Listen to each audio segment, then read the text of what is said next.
నమస్తే, welcome to మనం TV. నేను మీ ప్రియాంకారావు. ఈ రోజు మనతో పాటు ప్రముఖ పొలిటికల్ అనలిస్ట్ సుమిలి శ్రీనివాస్ గారు ఉన్నారు. వారితో మాట్లాడదాం. నమస్కారం సార్. నమస్కారం అండి. సార్, జగన్మోహన్ రెడ్డి లండన్ వెళ్తున్నారు. అయితే లండన్ వెళ్తూ ఐపాక్ టీమ్ తో భేటీ అయ్యారు. ఈ సమావేశంలో ఆయన కొన్ని కీలక వ్యాఖ్యలు చేశారు. అంటే మళ్ళీ అధికారంలోకి రాబోతోంది మేమే, ప్రపంచం అంతా కూడా తిరిగి చూసేలాగా రిజల్ట్ ఉండబోతోంది. లాస్ట్ టైం 151 సీట్లు గెలుచుకున్నాం, ఈసారి అంతకు మించి 22 ఎంపీ సీట్లు గెలుచుకున్నాం, ఈసారి అంతకు మించి అంటూ ఆయన చాలా ధీమా వ్యక్తం చేస్తూ మళ్ళీ మనమే అధికారంలోకి వస్తామంటూ కూడా జగన్మోహన్ రెడ్డి చెప్తున్నారు. అయితే జగన్మోహన్ రెడ్డి ఈ వ్యాఖ్యలు చేయడానికి గల కారణాలు ఏమనుకోవచ్చు? అంటే ఇంత కాన్ఫిడెంట్ గా మేమే అధికారంలోకి వస్తాము అని చెప్తున్నారంటే రీజన్ ఏమై ఉండొచ్చు? మనం దీనికి నేను నా చెప్పేది బదులు నేనేం చెప్పాలి, నా విశ్లేషణ చెప్పే బదులు ముందు కే పాల్ గారు వైజాగ్లో ఎంపీగా నిలబడ్డాడు. అవును. ఆయన ఎలక్షన్ అయిపోయిన తర్వాత ఆయన ఏమన్నాడంటే, నేను గెలిచేస్తున్నాను, అవును, రేపటి నుంచి ఎంపీగా ఏమేం చేయాలి ఏంటనేటువంటి కార్యాచరణ రూపొందించుకుంటున్నాను, రాబోయే రోజుల్లో నేను ఎంపీగా ఉంటున్నానని చెప్పాడు. దగ్గర 10 లక్షల ఓట్ బ్యాంక్ వచ్చింది నాకు అని చెప్పి అన్నారు. అవును. అక్కడ కట్ చేస్తే ఇప్పుడు జగన్మోహన్ రెడ్డి గారు చెప్పిన దాని దగ్గరికి వస్తే డెఫినెట్గా ఆ మాత్రం కాన్ఫిడెన్స్ లెవెల్ ఉంటుందండి ఆయనకి. ఎందుకంటే ఆయన వాస్తవ ప్రపంచం ఎలాగున్నా ఆయన నమ్ముతున్నాడు అనుకుంటున్నాను నేను. ఆయన వస్తుందని తన పక్కన ఉన్న వాళ్ళు లేకపోతే తనకు వచ్చిన రిపోర్ట్లు ఏమొచ్చినా తను మాత్రం నమ్ముతున్నాడు. నేను బటన్ నొక్కాను, ఆ డబ్బులు తీసుకున్న వాళ్ళందరూ నాకే వేస్తారు అని అనుకుంటున్నాడు. ఆయన నమ్ముతున్నాడు. కానీ సాధారణంగా ఏం చేయాలంటే ఐప్యాక్ అయినా ఇంకో ప్యాక్ అయినా ఎవరైనా ఈ దొండిపాళెం బ్యాచ్కి వాళ్ళు అందరూ ఎవరైనా సరే, నేను వాళ్ళ దొండిపాళెం బ్యాచ్ అని ఎందుకంటే వాళ్ళ వృత్తిని అవమానించట్లేదు. వాళ్ళు స్ట్రాటజిస్టులుగా వచ్చారు, సోషల్ మీడియా క్యాంపెయిన్ చేస్తారో లేదా రకరకాల సర్వేలు చేసి వాస్తవ పరిస్థితులు ఆ రాజకీయ పార్టీలకు చెప్పి వాళ్ళు ఏం చెప్తే చేయాలి. కానీ వీళ్ళు విషం చిమ్మటం లేకపోతే వాళ్ళే డ్రామా ఆర్టిస్టుల కింద అక్కడికి వచ్చి మా అన్న జగన్ అన్న భలేగా ఉన్నాడు, మంచి అందగాడు, ఇలాంటి మాటలు మాట్లాడుతున్నారు. కాబట్టి వీళ్ళందరూ కూడా చీడ పురుగులు లాంటి అన్నమాట సమాజానికి పట్టిన వాళ్ళు. డబ్బులు తీసుకుని వాళ్ళు వర్క్ చేయటం వేరు, డబ్బులు తీసుకుని వర్క్ చేస్తా సమాజానికి ఆన్ చేయటం ఇది ఒకటి. వాళ్ళు చెప్పాలి, జగన్ గారు మీ పరిస్థితి చాలా బాగుంది, మీరు గతంలో 151 వచ్చారు, ఇప్పుడు అంతకన్నా మించి వస్తుంది, మిమ్మల్ని అందరూ ప్రేమిస్తున్నారు అని చెప్పాలి. ప్రజలందరూ మీరంటే పడి చచ్చిపోతున్నారు, మీకోసం వాళ్ళు సప్త సముద్రాలు దాటి ఖండాంతరాలు దాటి ఈ దేశంలో ఆసేతు హిమాచలం కాశ్మీర్ నుంచి కన్యాకుమారి వరకు మీకు ఓటేసేయడానికి వచ్చేస్తున్నారు అని చెప్పాలి వాళ్ళు. వాస్తవ పరిస్థితి అలా ఉంటే అప్పుడు ఏం జగన్ గారు ఏం అడగాలని ఇలా చెప్తారు వాళ్ళు. డబ్బులు తీసుకున్నారు కాబట్టి అలాంటివి మెప్పించడానికి చెప్పాలి వాళ్ళు.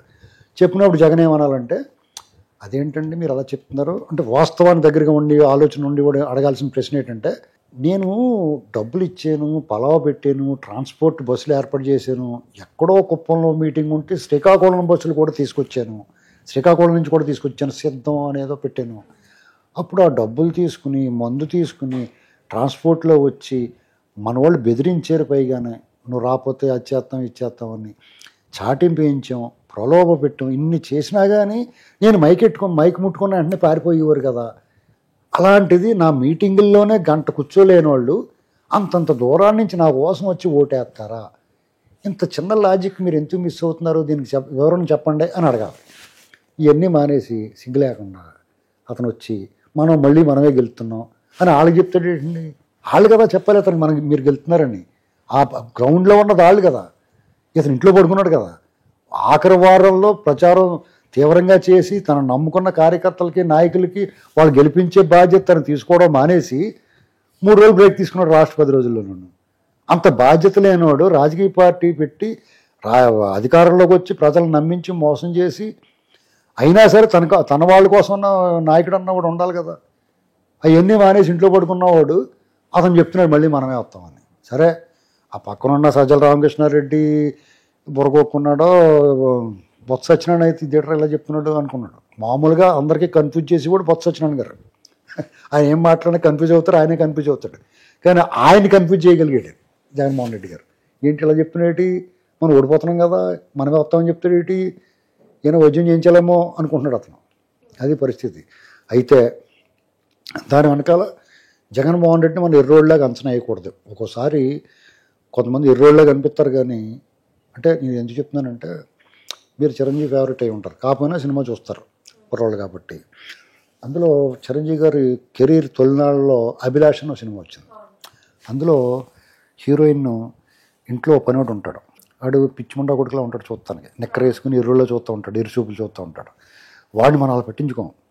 అసలు వాడు చాలా కీలకమైన టైంలో, చాలా ప్రమాదకరమైన ఆ హీరోని కాపాడాల్సిన టైంలో వాడు ఆ ఫోన్ కాల్ తీసుకుని ఫోన్ కట్ చేస్తాడు. అంటే హీరోకి ఇంకా ఇబ్బంది కలిగించేస్తాడు అనమాట. అంటే అలాంటి వాడు కూడా తనదైన రోజుని తను ఇబ్బంది పెట్టగలుగుతాడు. అర్థమైంది మీకు? అంటే వాడు ఎర్రోడు, ఏమీ తెలియని చిన్నోడు అనుకోకూడదు మనం ఎవరినైనా. వాడిదైన రోజుని వాడు ఎంత మంచి పనైనా చేయగలుగుతాడు, ఎంత చెడైనా చేయగలుగుతాడు. అలాగే జగన్మోహన్ రెడ్డి గారు కూడా తనదైన రోజుని 5 ఏళ్ళు ఏమైనా చేసేయగలిగాడు విధ్వంసం. కాబట్టి అదే నమ్మకంతో అతను వెళ్ళిపోతా లండన్ వెళ్తా అంటున్నాడు. స్వయంగా చెల్లి ఏం చెప్తుంది, ఇతను వెనక్కి రావడం చెప్తుంది. జనాలకు అనుమానం వస్తుంది, ఏమోరా బాబు నిజమేనేమో రాడేమో. ఎందుకంటే ఈ దేశంలోంచి విజయమాల్య వెళ్ళిపోయాడు, వెనక్కి తీసుకురాలేకపోయారు. నీరవ్ మోడీ వెళ్ళిపోయాడు, వెనక్కి తీసుకురా, ఇంకా అనేక మంది వెళ్ళిపోయారు. బ్యాంకులు కొల్లగొట్టేసి నిత్యానంద్ వెళ్ళిపోయాడు. నిన్న కాక మొన్న ఆ రేవಣ್ణ కర్ణాటక నుంచి వెళ్ళిపోయాడు. ఇలాగ అనేక మంది. మొన్న ఒక అతను వాళ్ళ సోషల్ మీడియా యాక్టివిస్ట్ యూఎస్ నుంచి అక్కడి నుంచి వచ్చి అతని కోసం ఇంటర్పోల్లో నోటీసులు ఉన్నాయి, సిబిఐ వెతుకుతుంది. కోర్టులు దూషించిన కేసులో ఉన్నవాడు డైరెక్ట్గా వచ్చి జగన్మోహన్ రెడ్డి గారు పక్కన ఉన్నాడు, ఆడు దేశం దాటి వెళ్ళిపోయాడు, ఆడు అరెస్ట్ చేయలేకపోయారు. కాబట్టి అలాగా ఇతను ఏమైనా పోతున్నాడేమో అని అనుమానం వస్తుంది అందరికీ. కానీ నేనేమనుకుంటున్నానంటే అతను ఆగిపోడు, వస్తాడు, అతనే ఉండిపోడు అక్కడ. అయితే ఈ లోపల తను వచ్చి లోపల అసలు ఇలాంటి ప్రచారం వచ్చింది. వాళ్ళ చెల్లెలు, వాళ్ళు స్వయంగా సొంత చెల్లెలే చెప్పింది. ప్రజలు కూడా అనుకుంటున్నారు, వాళ్ళ నాయకులు కూడా గుసగుసలు ఆడుకుంటున్నారు. ఇలాంటి పరిస్థితుల్లో వాళ్ళకు కాన్ఫిడెన్స్ బిల్డప్ చేయాలి, మనమే వస్తున్నాం అనేటువంటిది మాట వరుస కన్నా చెప్పాలి. కొంతమంది పిచ్చోళ్ళు ఇతని మాటలు నమ్మారు కదా. ఇప్పుడు మా నాన్న చంపేశారు, మా చిన్నాన్న చంద్రబాబు చంపేశాడు, నా మీద కోడిగత్తిచ్చి చంపైపోయారు, నాకేమీ తెలియదు, నన్ను సోనియా గాంధీ జైల్లో పెట్టింది, నేను శుద్ధపోసని, సాంప్రదాయని, సుప్పిని అంటే నమ్మారు కదా, నమ్మి ఓట్లేశారు కదా. అలా ఇంకో ప్రయత్నం చేస్తున్నాడు. ఎందుకు? ఇప్పుడున్న నాయకులు టాప్ 10 లిస్టులో ఉన్న వాళ్ళు ఆల్రెడీ మాట్లాడుకుంటున్నారు బీజేపీలో పోతానికి. విజయసాయి రెడ్డి ఆధ్వర్యంలో రాజ్యసభ సభ్యులు దాదాపు అవుట్ ఆఫ్ 11 9 మందో 8 మందో సర్దుకుంటా రెడీగా ఉన్నారు. వీళ్ళందరూ ఆగాలి, లేదా రేపొద్దున్న కౌంటింగ్ ఏజెంట్లు ఉంటారు వాళ్ళకి. అదొకటి. రెండేంటంటే ఈ దాడులు చేస్తున్నారు కన్నా భయం ఉంది. తెలుగుదేశం వాళ్ళు వీళ్ళ మీద దాడులు చేసేస్తే, వీళ్ళ ఆస్తుల మీద దాడులు చేస్తారు, ఈ నాయకుల మీద దాడులు చేస్తారు, కేటర్ చల్లా చెదురైపోద్ది. చేయకుండా ఉండాలంటే వీళ్ళు విధ్వంసం మొదలెట్టారు, వీళ్ళే చేయటం మొదలెట్టారు.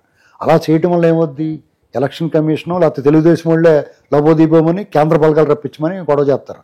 ఇప్పుడు కేంద్ర బలగాలు వచ్చినాయి కదా, వచ్చారంటే వీళ్ళు గొడవ చేయలేరు, వాళ్ళు గొడవ చేయలేరు. రేపు జూన్ 4వ తారీఖు ఫలితాలు వచ్చిన తర్వాత టీడీపీ వాళ్ళు కూడా చేయలేరు కదా, అంటే వాళ్ళు సేఫ్ అనమాట. ఇలా ఇంత ఆలోచిస్తారు. బయటికి పిచ్చోళ్ళగా కనిపించినా ఇంత ఆలోచన కూడా ఉంటుంది వాళ్ళకి. కాబట్టి ఇన్ని ఆలోచించి వాళ్ళ కాన్ఫిడెన్స్ బిల్డప్ చేయడానికి ఏం పర్లేదు మళ్ళీ మనమే అవుతున్నాం అని చెప్పాడు అనమాట. కానీ నిజానికి అతనికి వాళ్ళ చుట్టూ, అతనికి తప్ప అతని చుట్టూ ఉన్న వాళ్ళందరికీ తెలుసు, మనం ఎల్లం కోటకి వెళ్ళిపోతున్నాం, షెడ్కి వెళ్ళిపోతున్నాం, నాట్ రిపేరబుల్, ఈ యంత్రమును మనం మరామత్తు చేయలేము అనేటువంటి ఏమాత్రం అవకాశం ఉన్నా లైట్లు ఆల్పేసి ఫలితాలు ప్రకటించడం, ఈవీఎంలు ఎత్తుకుపోవటం, వాళ్ళు గొడవలు చేసి చేయటం, ఇలాంటివి చేయగలుగుతారు. ఏ రకమైన హోప్ లేదు, they lost their hope. Okay. కాబట్టి జగన్మోహన్ రెడ్డి గారు అలాంటి మాటలే మాట్లాడతాడు. Okay, right. Thank you so much sir.